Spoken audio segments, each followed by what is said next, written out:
私と一緒に笑顔になってください。あいみつき。イエーイ。はい。ライラク。リラクル。そして私、立派なリーダーになりたい。はい、私は乙女ララクルのリーダー、リカです。はい。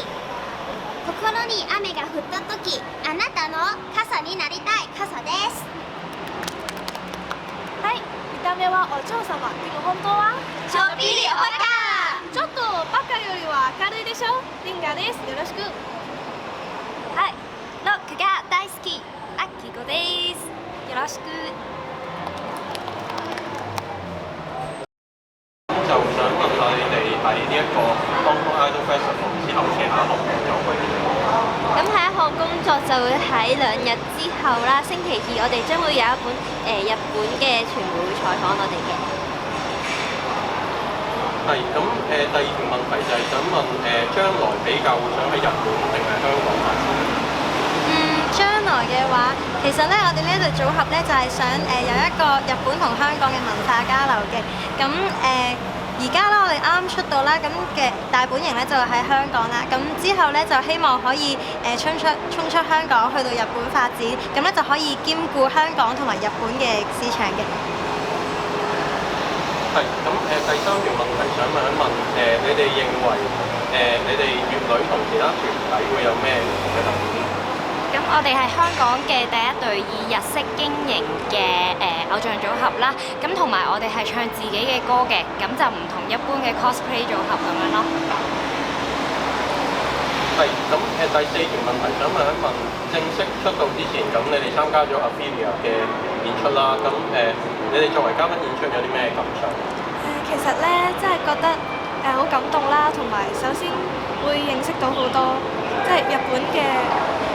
日本嘅演出方式啦，即係同我哋都好唔同，同埋我哋即係有好多不足，需要同佢哋學習咁樣咯，係都學到好多嘢，同埋幫佢哋做翻譯咧，都識咗更多日文㗎嘛，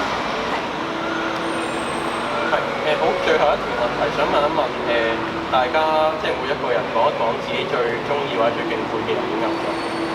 咁我個人就最敬佩乃木坂嘅，咁因為覺得乃木坂跳舞雖然係啲舞步唔係話好難，但係佢本身嘅動作好優美，跳得，所以我對呢對組合係好有呢個憧憬嘅。憧憬。咁我咧主要其實我都中意好多嘅 J-pop 嘅，咁主要咧就係中意 Johnny's， 咁主推係希四中嘅。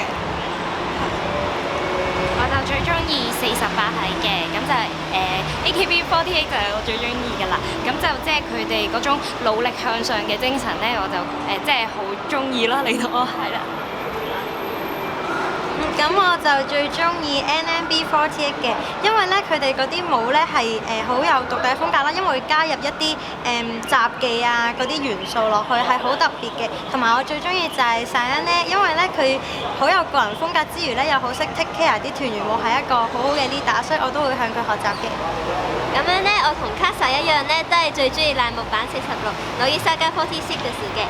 咁樣咧，除咗因為佢哋啲歌同舞都好好睇之外啦，咁其實我最中意咧就係裏邊一個成員就係新田距離花。咁樣我中意佢，因為佢唱歌好好聽啦，同埋咧彈琴都好叻。咁樣咁我自己都有學彈琴，所以好想好似佢咁叻。